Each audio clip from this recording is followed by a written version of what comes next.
অস্ত্রই প্রতিপক্ষকে ঘায়েল। Russian drone হামলা ঠেকাতে সোভিয়েত জামানার ইয়াক-52 বিমান ব্যবহার করল ইউক্রেন। রাশিয়ার মাথায় হাত। পুরনো ইয়াক-52 দিয়েই রাশিয়ার ড্রোন শিকার, বাজিমাত ইউক্রেনের। রাডারহীন বিমানেই প্রতিরোধ। সোভিয়েত আমলের অস্ত্রেই ঘায়েল আধুনিক ড্রোন। আধুনিক অস্ত্র নয়, সস্তা ইয়াক-52তেই রাশিয়াকে টক্কর দিচ্ছে ইউক্রেন। নতুন বনাম পুরনো ড্রোন যুদ্ধের ময়দানে অচেনা লড়াই, কম খরচে দারুণ কৌশল। সোভিয়েত বিমানের উপর ভরসা ইউক্রেনের সেনার। প্রযুক্তির যুগে ইতিহাসের অস্ত্র। ইয়াক-52তেই ইউক্রেনের জয়গান। আধুনিক রাশিয়াকে হারাচ্ছে সোভিয়েত আমলের বিমান। সাহস আর কৌশলে হার মানছে রাশিয়ার প্রযুক্তি। এবার কি করবে রাশিয়া, দেখুন। ইউক্রেন রাশিয়া যুদ্ধে ড্রোনের ব্যবহার এখন নিত্য নৈমিত্তিক হয়ে উঠেছে। রাশিয়া যেখানে অত্যাধুনিক ড্রোন দিয়ে ইউক্রেনের উপর হামলা চালাচ্ছে, সেখানে প্রতিরোধ গড়ে তুলতে ইউক্রেনের হাতে তেমন আধুনিক প্রতিরক্ষা ব্যবস্থা নেই। ফলে নতুন কোনো প্রযুক্তির উপর নির্ভর না করে ইউক্রেন ফিরে গেছে অতীতের ভরসায়, সোভিয়েত আমলের ইয়াক-52 বিমান। এই বিমান আসলে প্রশিক্ষণ দেওয়ার কাজে ব্যবহার করা হতো।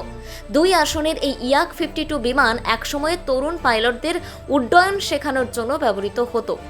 কিন্তু এখন যুদ্ধের বাস্তবতায় তার নতুন রূপ পেয়েছে।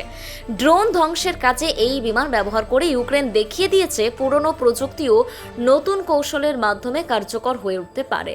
প্রতিবেদন অনুযায়ী ইউক্রেনের 11 আর্মি অ্যাভিয়েশন ব্রিগেডের পাইলটরা এই অভিযানে অংশ নিচ্ছেন।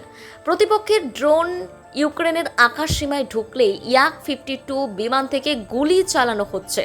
অত্যাধুনিক মিসাইল বা রাডার সিস্টেমের বদলে সরাসরি বন্দুক দিয়ে ড্রোনকে লক্ষ্য করে আঘাত করা হচ্ছে। পাইলটদের বক্তব্য, এই অভিজ্ঞতা একেবারেই আলাদা। আধুনিক যুদ্ধক্ষেত্রে যেখানে স্যাটেলাইট গাইডেড মিসাইল, লেজার প্রযুক্তি বা ড্রোন বিরোধী রাডার ব্যবহার করা হচ্ছে, সেখানে হাতে গোনা কিছু পাইলট সোভিয়েত আমলের সরল এক বিমান নিয়ে রীতিমতো শিকার করছেন। তাদের কাছে এটি যুদ্ধের পাশাপাশি এক ধরনের চ্যালেঞ্জও বটে। এই বিমানটির সীমাবদ্ধতাও কম নয়। ইয়াক-52তে কোনো রাডার নেই, তাই শত্রুর গতিবিধি ধরা কঠিন।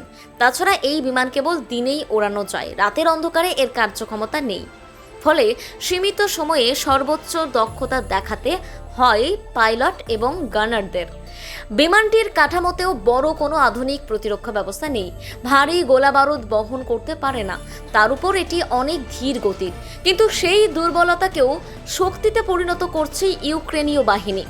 কারণ ড্রোনগুলিও তুলনামূলকভাবে ছোট ও হালকা। ফলে কাছ থেকে লক্ষ্যভেদ করলে ইয়াক-52 গুলি যথেষ্ট হয়ে উঠছে। এই কৌশল রাশিয়ার মতো শক্তিশালী দেশের কাছে অপ্রত্যাশিত হয়ে উঠেছে। ব্যুরো রিপোর্ট, অজানার দেশে।